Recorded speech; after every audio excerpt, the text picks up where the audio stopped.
September 29th, 1982. Elk Grove Village, a suburb of Chicago, Illinois. 6:15 a.m. Mary Kellerman, aged 12 years old, takes a Tylenol pill after telling her parents she had a sore throat. She heads to the bathroom, then proceeds to collapse.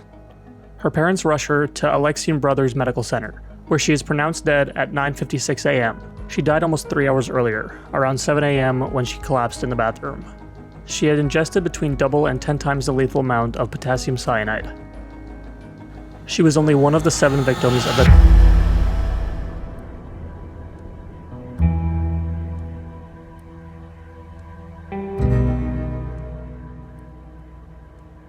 Arlington Heights.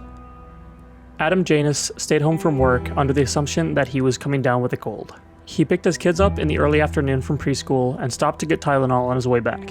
He took 2 pills and lay down on the couch for a quick nap. Stanley and Theresa were in the kitchen when Adam stumbled in and collapsed on the ground. They proceeded to rush Adam to the hospital where he was pronounced dead at 3:02 p.m. He was the second victim to succumb to cyanide poisoning. Stanley and Theresa would be the third and fourth.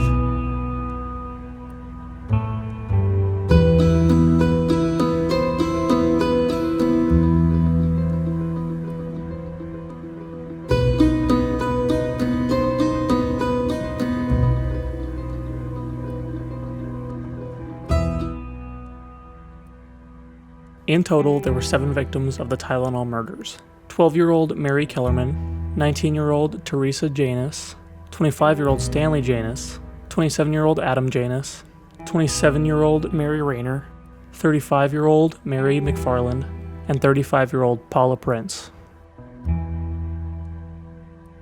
They had all consumed at least 1 Tylenol pill that had been laced with potassium cyanide, a fast-acting, highly poisonous powder.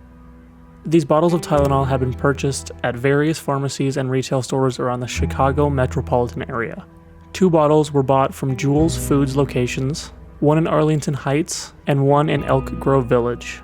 1 bottle was bought from an Osco Drug in Schaumburg, another at Walgreens and Dominic's, both located in downtown Chicago, and the final bottle was bought at a Frank's Finer Foods in Winfield. There was another bottle that was purchased by Linda Morgan. Due to an almond smell, which cyanide is known for having, she did not take any. Mary Kellerman, the first victim, died in her parents' house in Elk Grove Village. All 3 Januses were poisoned and died in Arlington Heights. Mary Kellerman died in Elmhurst. Paula Prince died in downtown Chicago. Mary Rayner died in Winfield.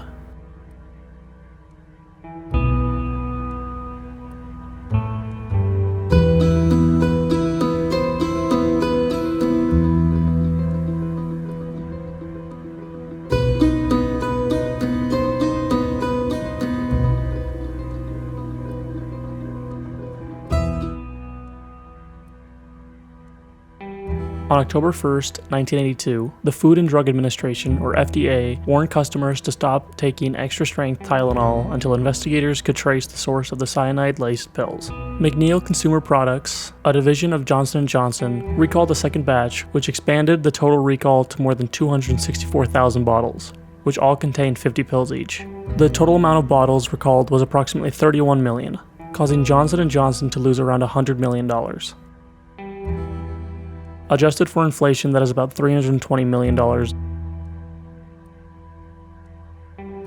Before these murders, Johnson & Johnson controlled about 35% of the acetaminophen market with Tylenol. Practically overnight, this market share plummeted to just under 8%. Despite the financial blow, Johnson & Johnson's handling of the crisis eventually restored public trust and set new standards for corporate responsibility. The company's swift actions, including halting production, recalling products, and introducing tamper-evident packaging, were seen as groundbreaking and highly responsible. These measures, although costly in the short term, played a crucial role in rehabilitating the brand's reputation. Johnson & Johnson also implemented an extensive public relations campaign, emphasizing its commitment to consumer safety and transparency.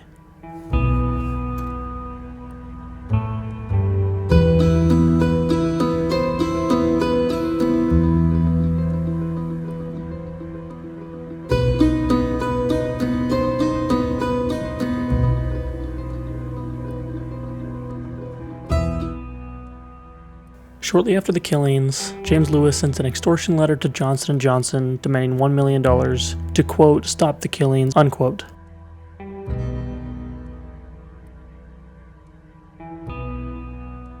This quick communication by Lewis drew the attention of law enforcement, leading to a nationwide manhunt. Lewis was eventually captured and convicted of extortion, serving over 12 years in prison. Despite suspicious behavior and the damning nature of the letter, law enforcement has never been able to conclusively link him to the actual murders that happened in the fall of 1982. The mystery of Lewis's involvement adds layers of speculation and intrigue to the case.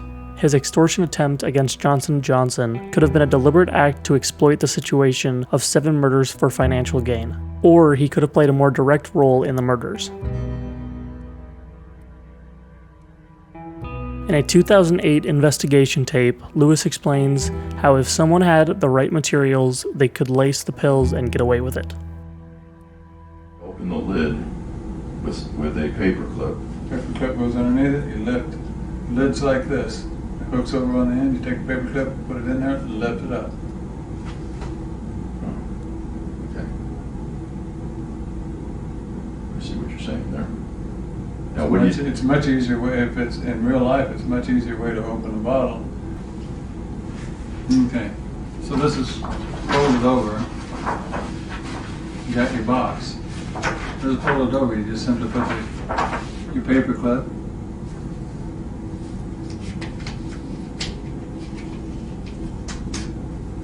Okay, one movement, you got the paper clip opened up. That's all the bending you need.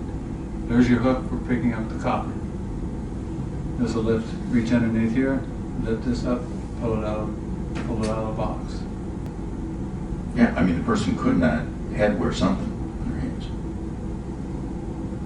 Unless working with the cyanide did burn. The evidence tying Lewis to the laced capsules has remained circumstantial. His handwriting matched the extortion letter, and he had a history of fraudulent activities, but no physical evidence has connected him to the crime scenes. This ambiguity has left the case unsolved to this day, with Lewis maintaining his innocence regarding the murders themselves until his death. He died in his house in Cambridge, Massachusetts, on Sunday, July 9, 2023. The inability by authorities to link or prove Lewis's involvement in the killings has kept the Tylenol murders an open cold case. These murders are a chilling reminder of how a single act of terror can ripple through society, cause 7 deaths, hundreds of millions of dollars in damage, and can change the way we produce and distribute pharmaceuticals, and yet still remain unsolved for decades.